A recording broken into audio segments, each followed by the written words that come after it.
दोस्तों, आपका study IAS with राही में स्वागत है।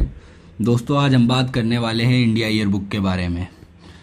जो इंडिया ईयर बुक से 2025 में कितने क्वेश्चंस आए हैं, आप सब भी जानने को उत्सुक होंगे, क्योंकि यूपीएससी में इंडिया ईयर बुक से हर साल कम से कम 20, 15, 10 मार्क्स के क्वेश्चन पूछे जाते हैं।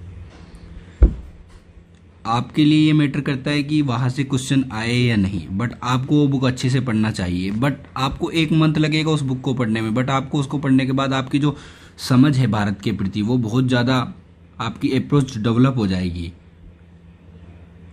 आपको मैं एक आइडिया देता चलता हूँ। उस बुक का नाम पता है आपको क्या है? इंडिया ईयर बुक, भारत को जानो।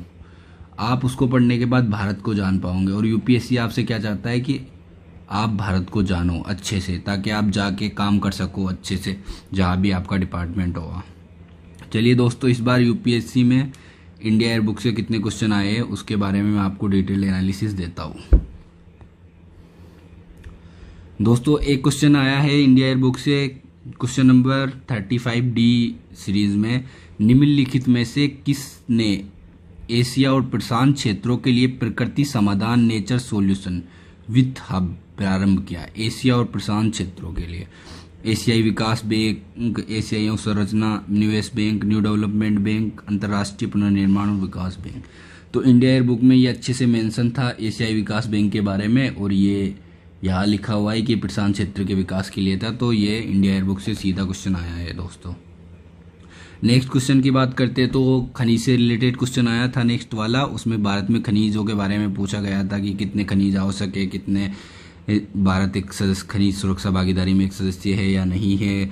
संसद ने 2023 में कोई अधिनियम मतलब जो भी निकाला है उसी के बारे में उसने पूछे थे क्वेश्चंस। तो ये भी इंडिया ईयर बुक से आया था खनिज वाले लेसन से। तो इसमें खाद ये देखिए, खान एवं खनिज अधिनियम 1957, ये यहाँ से रिलेटेड करता है पूरा।